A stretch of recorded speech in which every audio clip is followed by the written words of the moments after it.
मुंबईच्या महापौर पदासाठी उद्धव ठाकरे भाजपला मदत करणार का? तुम्ही म्हणाल हा काय प्रश्न आहे?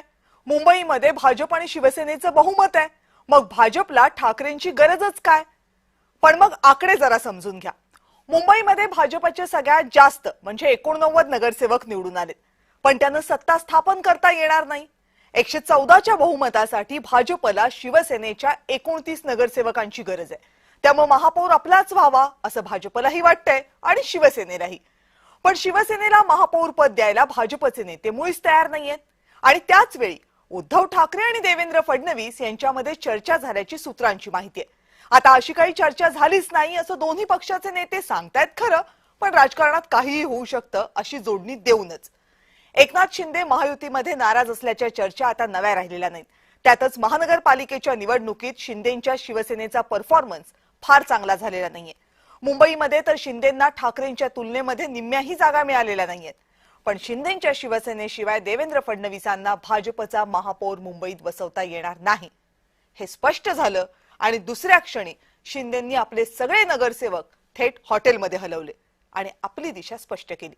आता अशा राजकीय परिस्थितीमध्ये जेव्हा तडजोड करायची असते ना, तेव्हा आपल्या पदरामध्ये जास्तीत जास्त कसं पाडून घ्यायचं यामध्ये एकनाथ शिंदे चांगलेच पारंगत आहेत. जरा 2022चा राजभवनातला शपथविधी आठवा, 2024च्या विधानसभा निकाल ते शपथविधी दरम्यानचे शिंदे आठवा. शिंदेंची निगोसिएशन पॉवर जबरदस्त आहे, शिवाय त्यांना दिल्लीचाही पाठिंबा आहे.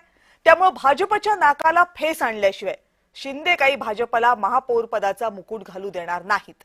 शिवाय मराठीच्या मुद्द्यावर मुंबईमध्ये सध्या जे वातावरण तयार झालंय त्याचाही फायदा घेण्याचा प्रयत्न शिंदे करतीलच ना. ठाकरेंच्या मदतीनं या सगळ्या प्रेशर पॉलिटिक्स मधून मान सोडवून घेण्याचा प्रयत्न भाजप करू शकते. कुठेच सत्तेत नसलेल्या ठाकरेंची गरजही यातून काही प्रमाणात भागू शकते. पण ज्या पद्धतीनं मुंबई महानगरपालिकेच्या निवडणुका मराठी अस्मिता, मुंबईतील मराठी अस्मिता यावर लढल्या गेल्या ते पाहता हे समीकरण सहज शक्य होणार नाही हेही तितकंच खरं आहे.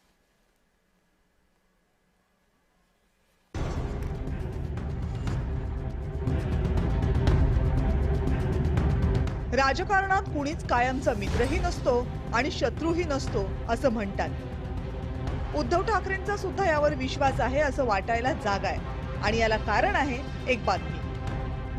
उद्धव ठाकरे आणि देवेंद्र फडणवीस यांच्यामध्ये चर्चा झाल्याची बातमी आहे आणि म्हणूनच उद्धव ठाकरे हे देवेंद्र फडणवीसांशी पॅचअप करण्याचा प्रयत्न करतायत का अशी शंका व्यक्त होतीये.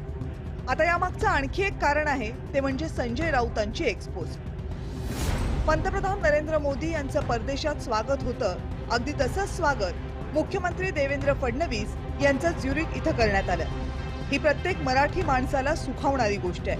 महानगरपालिका निवडणुकीमध्ये भरघोस विजय प्राप्त केल्यानंतर फडणवीस यांचा प्रवास दिल्लीतल्या सर्वोच्च पदासाठी सुरू झालेला दिसतोय.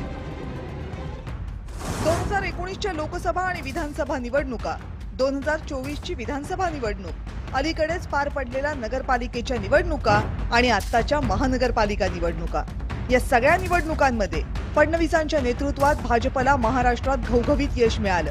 जानेवारी 2026 मधले देवेंद्र फडणवीस हे ऑक्टोबर 2014 मधले फडणवीस नाहीत हे ठाकरेही जाणतात. आता तुम्ही म्हणाल की महानगरपालिकेची निवडणूक भाजप आणि ठाकरे गट हे एकमेकांच्या विरोधात लढले, मग निकालानंतर फडणवीस आणि ठाकरेंमध्ये चर्चा होणं कसं काय शक्य? हे शक्य व्हायला संभाव्य कारण आहे महायुतीमधली अस्वस्थता. भाजपच्या तुलनेत मुंबईमध्ये शिवसेनेचे जेमतेम 1/3 उमेदवार निवडून आलेत, मात्र तरीही सत्ता स्थापनेसाठी एकनाथ शिंदेंची गरज लक्षात घेता महापौर पदावर शिंदेंचा डोळा आहे. शिंदेंना ही संधी द्यायची नसेल तर मग भाजप दुसरा विचार करू शकतं. आणि आता या सगळ्यावर राऊतांची प्रतिक्रिया बघा. देवाभाऊंसोबत उद्धव ठाकरेंची चर्चा झाल्याचं सूत्रांकडून कळतं. नाही, या सूत्रांवर आम्ही विश्वास ठेवत नाही. दुसरीकडे भाजपचे माध्यम प्रमुख नवनाथ बन यांनी मात्र अशी कोणतीही चर्चा झाली नसल्याचं म्हटलंय. राजकारणामध्ये कधीही काहीही होऊ शकतं, परंतु सध्या अशी कुठलीही चर्चा नाही. महायुतीचा महापौर होणार हे अतिशय स्पष्ट आहे. एकनाथजी शिंदे असतील, देवेंद्रजी फडणवीस असतील, आमचे दोन्ही वरिष्ठ नेते आहेत. ते आदरणीय देवेंद्रजी जेव्हा दावोसून परत येतील तेव्हा एकनाथजी शिंदे देवेंद्रजी बसतील आणि त्याबद्दल योग्य ती चर्चा होईल.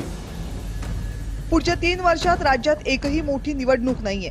त्यामुळे 2029च्या लोकसभा निवडणुकीपर्यंत राज्यातील सध्याची राजकीय समीकरणं आहेत तशीच राहतील याची खात्री नाहीये.